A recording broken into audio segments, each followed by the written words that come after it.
It was a Saturday night. The clock was 10 past 11 p.m., and we had told each other to meet at the house by 11:30. It's an old, abandoned house. Me, my two friends, and my brother often sneak out and play games in the old house during the night. We were forbidden to go there, though, after a kid named Victor disappeared in the house. It became a competition of who was the most brave, a competition which I did not intend to lose. We lived in the countryside, and the old house was only a 10-minute walk away. I was doing my ordinary routine, fill the bed with stuffed animals and pillows, shaping it like a body, making sure that I left no trace, and then slowly climbed out of the window. It was around a 4-meter drop to the ground, but I also had a fire escape ladder, which I much rather used. I crouched and sneaked past the living room window, where my parents were laughing at some comedian talk show. I went around the house, sneaking behind trees. I threw a rock at my brother's window and he peeked out. "Are you coming out, little bro? We have to be there in like 5 minutes. I don't think I want to go back there. It's scary. Don't be such a wuss. We had so much fun together, and besides, I am always around. It's more fun when we were 4, I whispered. Yeah, okay. But if I want to stop playing and go back, you have to listen. Yes, alright. Come on, hurry up." Our parents were always going on and on about how security is important, so my little bro had a fire escape ladder as well, which was perfect for us. We ran into the forest until we got to the narrow road that led towards the hill where the old house was located. It was spring, and warm enough to not wear anything more than a jumper during nights. It was dark, but we were still able to see the farmhouse around 50 meters away. The air was thick. It felt like you could grab it. There was only the usual forest sounds. Some crickets, some frogs, and some birds.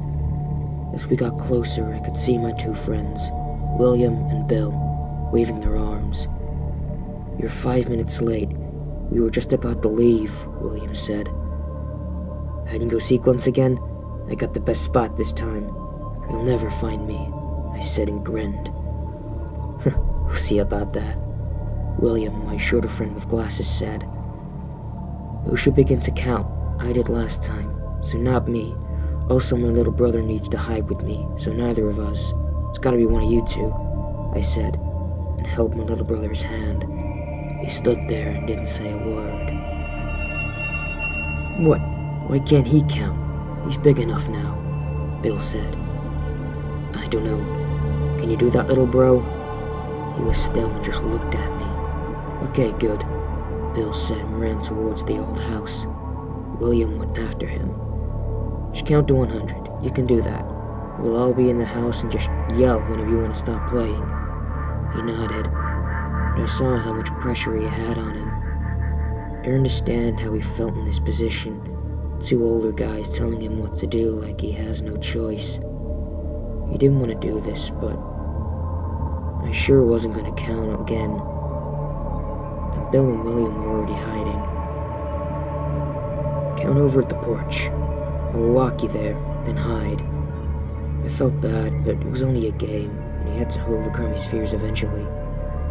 "Okay, count as loud as you can so we can hear you when you come after us. And remember to shout if you want to stop playing, okay?" So I opened the door, closed it. I looked back in regret. "Okay, 1, 2, 3. The old farmhouse had almost no furniture. It was dark. When you came inside, there were old stairs to the upper floor in front of you, and a long hallway to the left of it. To the right and left, there was a dining room and living room. The dining room still had the table, but no chairs or tablecloth. The long hallway had 3 doors, 1 bathroom, 1 bedroom, and 1 kitchen. I ran to the upper floor. I could choose to either go left or right, To the right, there was one bedroom and a toilet. To the left, there was a broom closet in the bedroom. I ran to the bedroom to the right, which had a closet.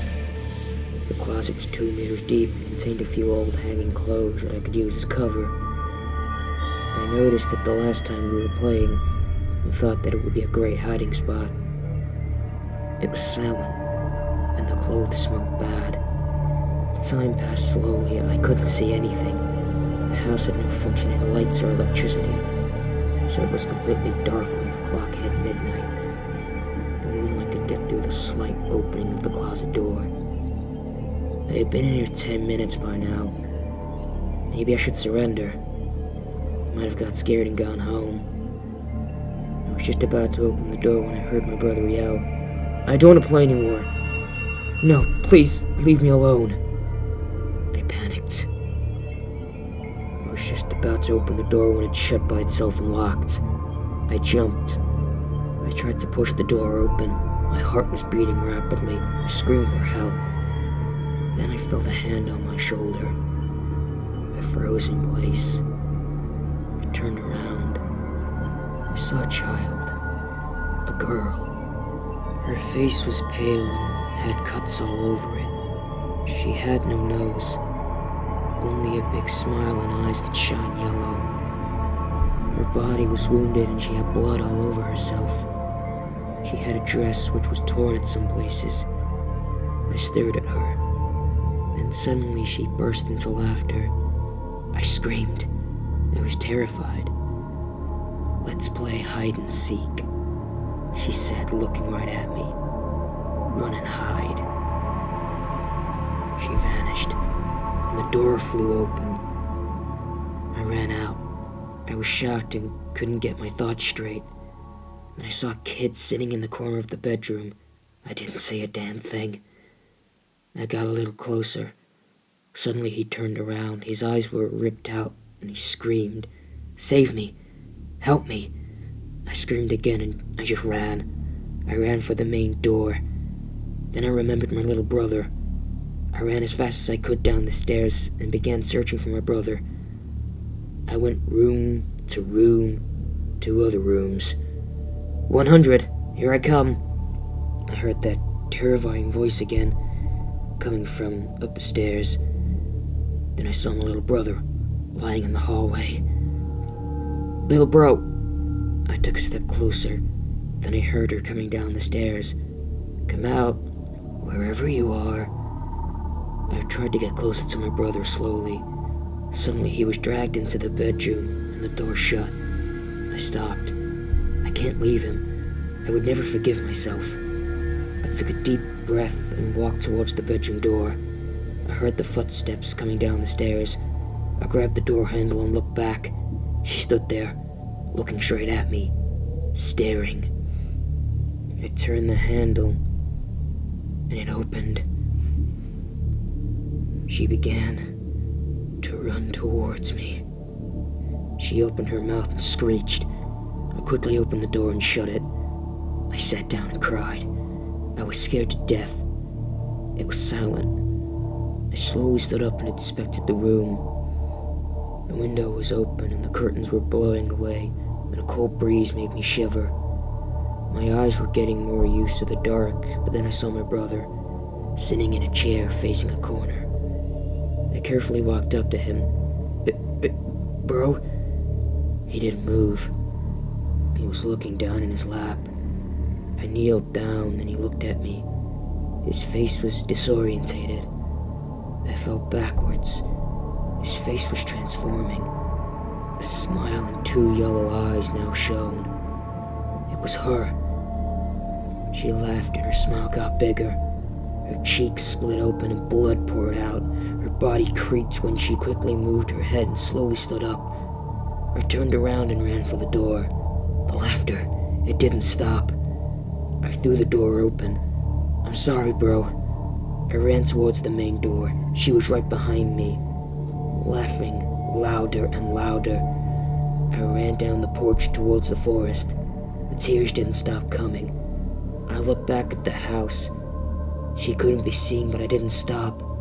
I saw flashes of light coming from the forest. Maximilian! It was my father. He had come to save me. I cried and ran towards the light. Dad, I'm here! I ran right into his arms. There was a girl, and they took... I could barely breathe. My father didn't say anything. Dad, I said. Then I looked up and screamed. I found you.